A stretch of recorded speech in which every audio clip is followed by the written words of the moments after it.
O problema maior é o aumento da temperatura que devemos frear. Por isso, estamos fazendo tantas adaptações de manejo. Também existem técnicas e tecnologias para manter a produtividade.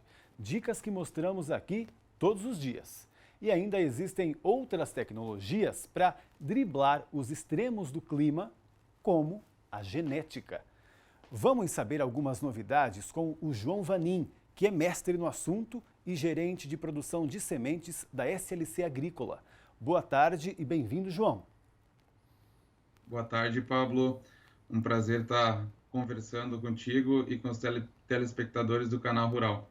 Legal que você veio, obrigado você. Conta um pouquinho pra gente dessa genética de hoje que a gente tem aí à disposição, né?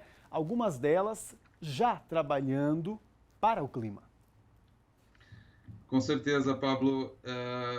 Antes de iniciar, acho que o mais importante é a gente entender quais são os focos que o melhoramento genético trabalha, né?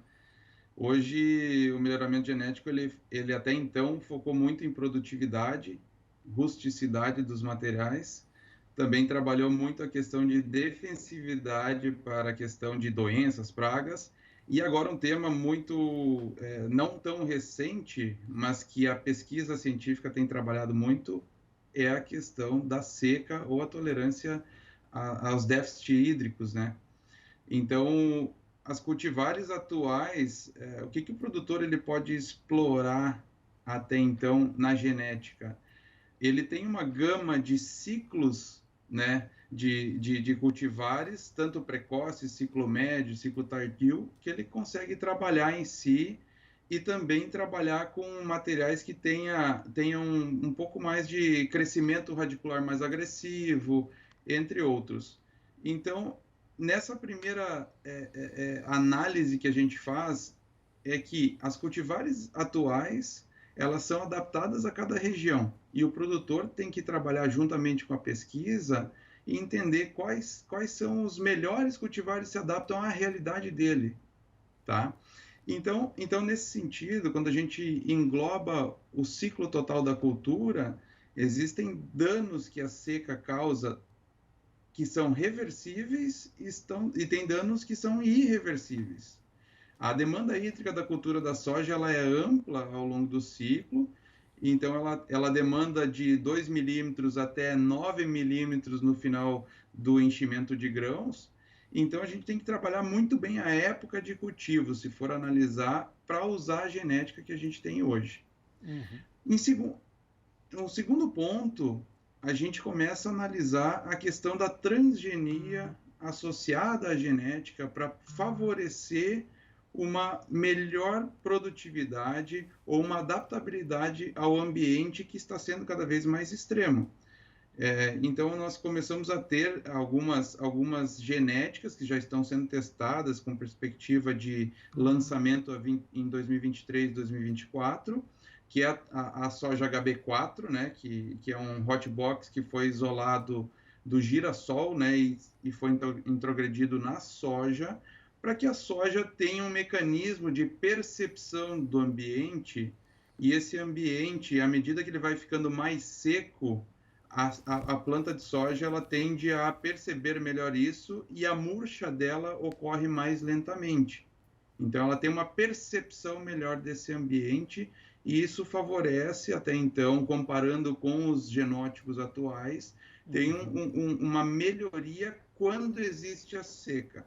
O Certo. desafio do melhoramento é quando nós não temos seca, essas cultivares também produzirem tão bem quanto. Uhum. A gente até vê já a soja, inclusive com raízes maiores, já tive a oportunidade de ver aí em algumas propriedades, né?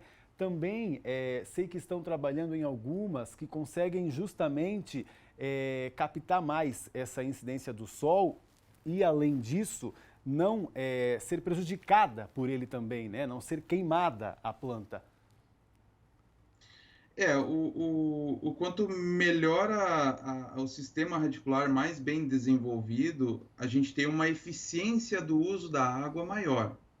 Então, a gente aumenta a eficiência do uso da água pela planta porque ela tem uma questão física que favoreça ela absorver mais água e vamos dizer assim, suportar um pouco mais essa questão da seca, mesmo que ela seja de curto período ou de longo período. O longo período, como eu falei, não tem milagre. É muito difícil reverter, principalmente quando a soja está a partir do seu período reprodutivo, R2, até o enchimento final de grãos. É um período de muita demanda hídrica, que à medida que vai faltando mais água, ela vai declinando a produtividade. O importante é o produtor também pensar na questão técnica e associação de outras ferramentas de manejo que ele pode favorecer a planta a usar melhor a água, que são as boas práticas de cobertura de solo, plantio direto, a fertilidade do solo também auxilia muito, uma boa fertilidade auxilia muito a questão de tolerar um pouco mais a deficiência hídrica, e além disso, o uso de biológicos pode favorecer muito essa microbiota radicular e a planta conseguir ter um sistema radicular um pouco mais blindado nesse sentido. Então, o uso dessas práticas são fundamentais para a gente explorar o máximo da genética. Muito obrigado por essas dicas, viu, João? Informações valiosas para os nossos produtores aí. Um bom trabalho para você. Muito obrigado, Pablo. Muito obrigado aos ouvintes do Canal Rural. Até mais. Tchau, tchau. Planeta Campo. Patrocínio JBS. Alimentar a mudança é o nosso compromisso. UPL The Digaton Challenge. Apoio SLC Agrícola. Produzindo com eficiência e sustentabilidade.